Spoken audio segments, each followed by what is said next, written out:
नमस्कार दोस्तों, कैसे हैं आप।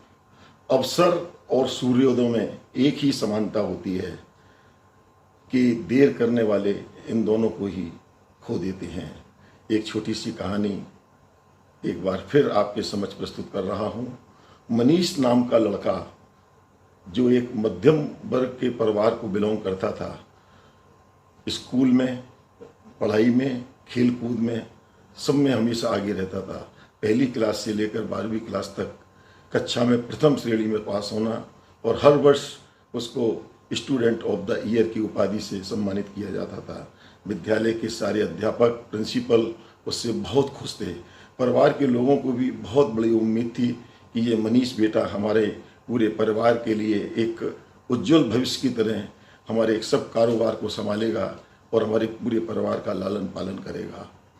जैसे ही उन्होंने कॉलेज में प्रवेश लिया, वहाँ जाकर थोड़ा उसकी जीवनचर्या बदल गई। उसके यार दोस्तों की संगति से उसको पढ़ाई में कम मन लगने लगा। वह अपने घूमना फिरना, अपने रेस्टोरेंट जाना और अपने अय्याशी में उसने अपना जीवन व्यतीत करना शुरू कर दिया।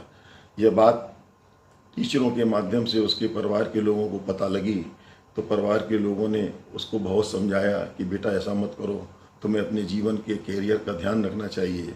लेकिन मनीष को इतना ओवर कॉन्फिडेंस था, ईगोइस्ट हो गया था कि आप लोग मेरी चिंता मत करो, मुझे अपना पूरा ध्यान है और मुझे अपने जीवन और कैरियर के बारे में मैं पूरा एहतियात बरत रहा हूँ, मुझे कुछ नहीं होगा।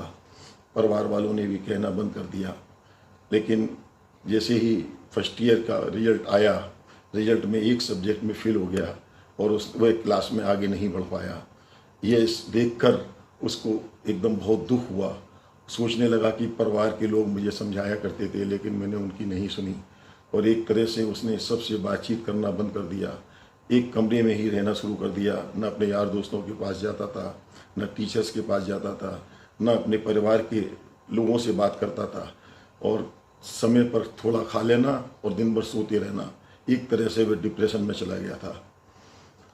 घर वाले बहुत परेशान थे, टीचर्स भी बहुत परेशान थे कि एक मेधावी बच्चे को क्या हो गया। उन्होंने अब उसके परिवारजनों को, टीचर्स ने एक सलाह दी कि क्यों ना एक बार इस प्रिंसिपल से मिला दें, प्रिंसिपल शायद उसको इस डिप्रेशन से बाहर निकाल पाएँ। परिवार वाले मनीष के पास गए। उन्होंने कहा कि बेटा, स्कूल के प्रधानाचार्य आपको याद कर रहे हैं, उन्होंने एक बार डिनर पर बुलाया है, तुमको जाना चाहिए। पहले तो उसने मना किया, मुझे कहीं नहीं जाना, लेकिन बाद में अपने परिवारीजनों की बात मानकर प्रधानाचार्य के घर पर गया। शाम प्रधानाचार्य के घर पर पहुंचा। प्रधानाचार्य एक अंगीठी में लकड़ी के कोयले जला रहे थे, सामने बैठे थे। मनीष ने प्रधानाचार्य को नमस्कार किया और आकर बैठ गया। प्रधानाचार्य ने एक ही पूछा, कैसे हो मनीष? उसने कहा, ठीक हूँ सर। यह कहकर वह चुपचाप बैठा रहा। आगे कोई बातचीत का सिलसिला शुरू नहीं हुआ। 5 मिनट तक दोनों चुपचाप बैठे रहे। प्रिंसिपल ने सोचा कि मुझे ही कुछ करना होगा। प्रिंसिपल ने उस अंगीठी में से एक जलता हुआ कोयला निकालकर दूर मिट्टी में फेंक दिया और मिट्टी में जाते ही वह कोयले की जो आग से जल रहा था, जिसमें लौ जल रही थी, वह एकदम बुझ गया। मनीष को यह देखकर नहीं रहा गया।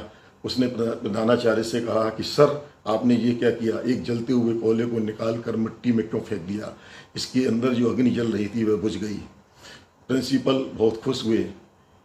बस यही तो मैं तुम्हें समझाना चाह रहा था कि तुम भी एक धधकते हुए कोयले थे, तुम मेरी आग थी, पृथ्वी थी, लेकिन मिट्टी में जिस तरह से कोयला ने अपनी अग्नि को खो दिया, उसी तरह आपने अपने गलत दोस्तों की संगत में अपनी प्रतिभा को भूल गए और अपने भविष्य को भूल गए। अभी भी कुछ नहीं बिगड़ा है। फिर प्रिंसिपल ने उस कोयले को दोबारा उस मिट्टी से उठाकर अंगीठी में डाल दिया। अंगीठी में आते ही कोयला दोबारा से जलने लगा। प्रधानाचार्य ने कहा, ये कोयले की तरह ही तुम हो, तुम उस मिट्टी से निकलकर दोबारा इस अंगीठी में आ जाओ, तुम में जो अग्नि है वह दोबारा प्रज्वलित हो जाएगी। यह बात सुनकर उसको बहुत बड़ा शौक लगा।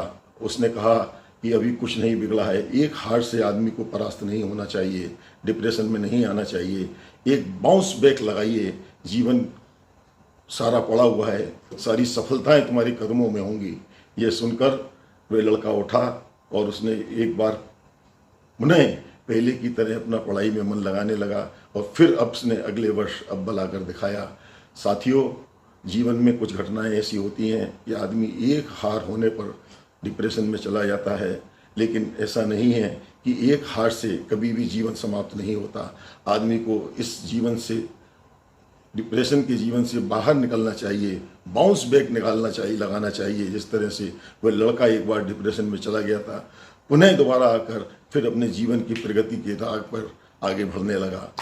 साथियों, बस मेरा आप लोगों से इस कहानी के माध्यम से यही कहना है कि नकारात्मकता को हमेशा दूर रखिए, अच्छी संगति को बनाए रखिएगा, और जब भी जीवन में कोई ऐसा मोड़ आए कि आपको डिप्रेशन में जाना पड़े, तो वहाँ से निकलने के लिए पुनः अपने पूर्व के जीवन के बारे में सोचिए कि मैं ऐसा था, मेरे में ये शक्ति है, मैं दोबारा ऐसा कर सकता हूँ। बस इन्हीं शब्दों के साथ बहुत बहुत धन्यवाद। नमस्कार।